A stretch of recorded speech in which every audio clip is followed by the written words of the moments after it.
मैं हूं आबिद हुसैन शेख, आपका खैर मकदम है 4 टीवी न्यूज कर्नाटक एक्सप्रेस में। फॉरेस्ट अधिकारी के घर पर लोकायुक्त की रेड। आय से अधिक संपत्ति रखने के आरोप में केजीएफ कोलार में DFO divisional forest officer Venkatesh के मकानों और ठिकानों पर रेड की गई है। लोकायुक्त एसपी अशोक की ओर से आज सुबह सवेरे ये रेड की गई, जिसमें काफी सारा पैसा और सोने के जेवरात बरामद हुए हैं। लोकायुक्त अधिकारियों को, जिनकी जांच अभी जारी है, अगले महीने ही डीएफओ वेंकटेश अपने पद से रिटायरमेंट लेने की बात भी कही जा रही है। माइनॉरिटीज की अभिवृद्धि के लिए 3,500 करोड़ रिजर्व रखे जाएंगे। अब्दुल अजीम की जानकारी। कोप्पल के प्रवासी मंदिर में कर्नाटका माइनॉरिटी आयोग के अध्यक्ष अब्दुल अजीम ने जानकारी दी कि इस बार होने वाले सरकार के बजट में राज्य में रहे अल्पसंख्यकों के लिए 3,500 करोड़ रुपए रिजर्व रखे गए हैं। और प्री मैट्रिक स्कॉलरशिप रोकने पर अब्दुल अजीम ने कहा कि मैंने केंद्र मंत्री स्मृति ईरानी से इस पर मुलाकात करके दोबारा प्री मैट्रिक स्कॉलरशिप शुरू करने की अपील की है, कहा कर्नाटका माइनॉरिटीज आयोग के अध्यक्ष अब्दुल अजीम ने।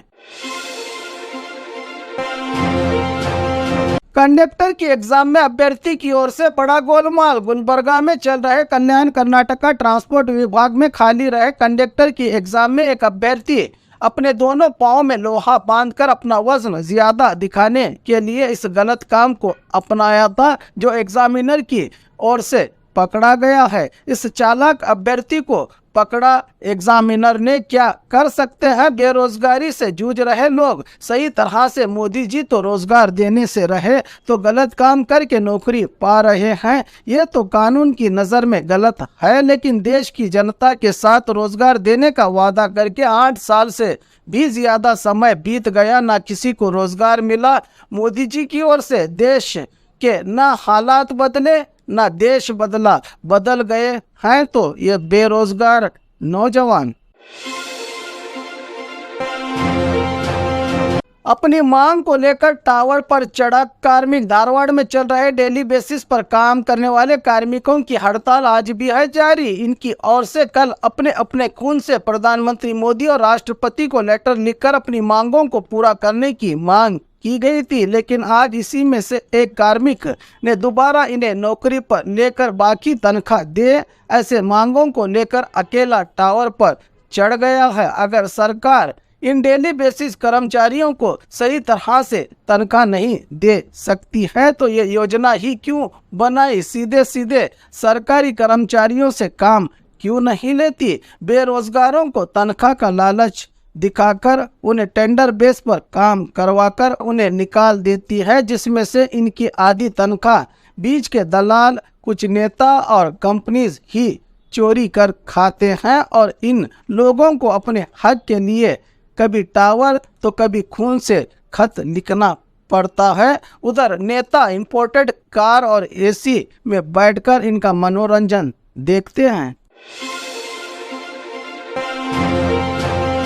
मंत्री मुरुगेश निरानी के शुगर फैक्ट्री में बॉयलर ब्लास्ट, एक की गई जान। बागलकोट जिला मुधोल में रहे निरानी शुगर फैक्ट्री में आज डिस्टिलरी घटक के बॉयलर ब्लास्ट होने से वहां काम करने वाले एक की मौत हो गई है और 4 लोग गंभीर रूप से घायल। इन्हें तुरंत नजदीकी हॉस्पिटल में दाखिल करके इलाज किया जा रहा है। मौके पर पहुंचे मुधोल पुलिस ने जायजा लेकर मामला दर्ज कर लिया है। अभी इस घटना की असल वजह पता नहीं चल पाई है। इससे पहले भी इस शुगर फैक्ट्री में बड़ी दुर्घटना गुजर चुकी है, जिसमें कईयों की जान भी गई थी। फाजिल के भाई पर हमला, पिता ने कहा प्री प्लान अटैक। कुछ दिन पहले नफरत का शिकार हुए फाजिल के बाद मंगलुरु शहर में दोबारा अब उन्हीं के भाई आदिल पर भी कल देर रात बाइक साइड न देने पर काटीपाल्या के गणेशपुर में 4 लोगों की ओर से पिटाई की गई है। इस पर इनके पिता का कहना है कि मेरे बेटे पर कुछ लोगों की ओर से जानबूझकर हमला किया गया है। ये कोई अपने आप पेश आई घटना नहीं, बल्कि प्री प्लान अटैक का आरोप लगाया है फाजिल के पिता उमर फारूक ने।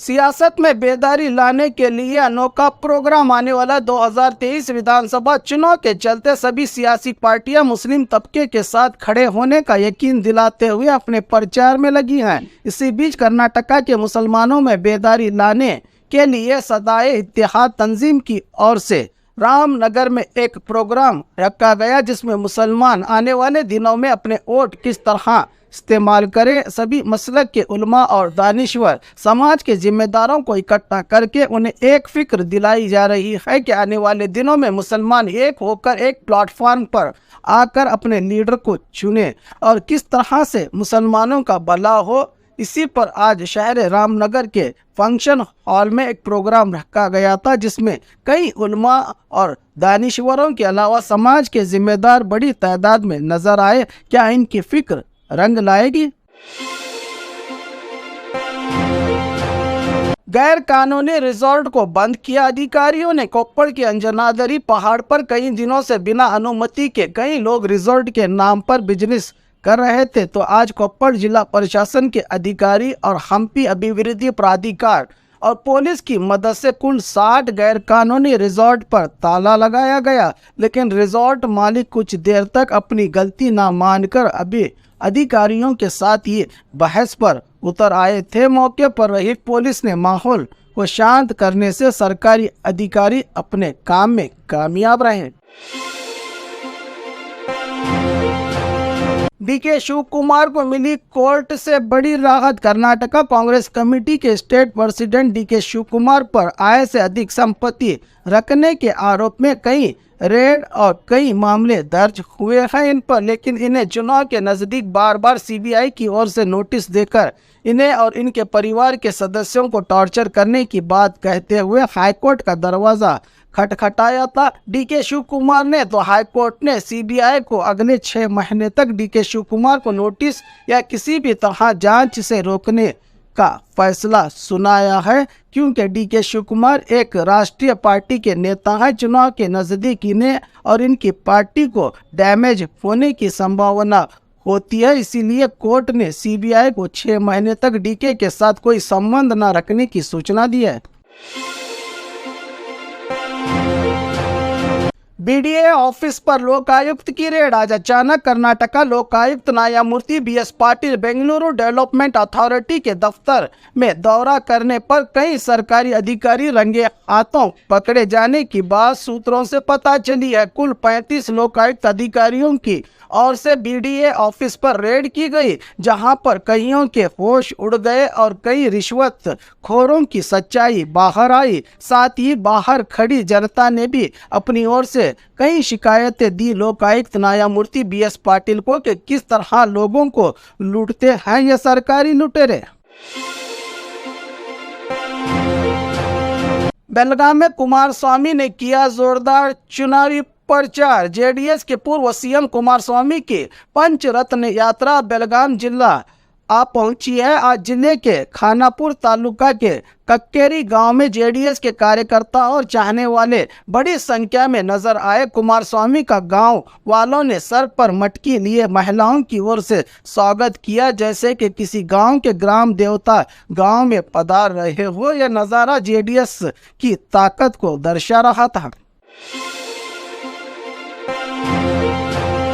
निषेधित नशीली टैबलेट्स की स्मगलिंग, पुलिस ने की गिरफ्तारी। दक्षिणी कन्नड़ा जिला उप्पिन अंगड़ी पुलिस ने निषेधित नशीली टैबलेट्स एमडीएमए की सप्लाई के आरोप में पुलिस ने 35,000 कीमत के 14 ग्राम एमडीएमए टैबलेट जब्त करते हुए कड़वा निवासी मोहम्मद निसार की गिरफ्तारी करते हुए एक मारुति आल्टो कार जो इस काम में इस्तेमाल की गई थी जब्त कर ली है। पुलिस ने इस पर उप्पिन अंगड़ी पुलिस थाने में मामला हुआ है दर्ज। और खबरों के लिए देखते रहिए 4 टीवी न्यूज़ कर्नाटक एक्सप्रेस।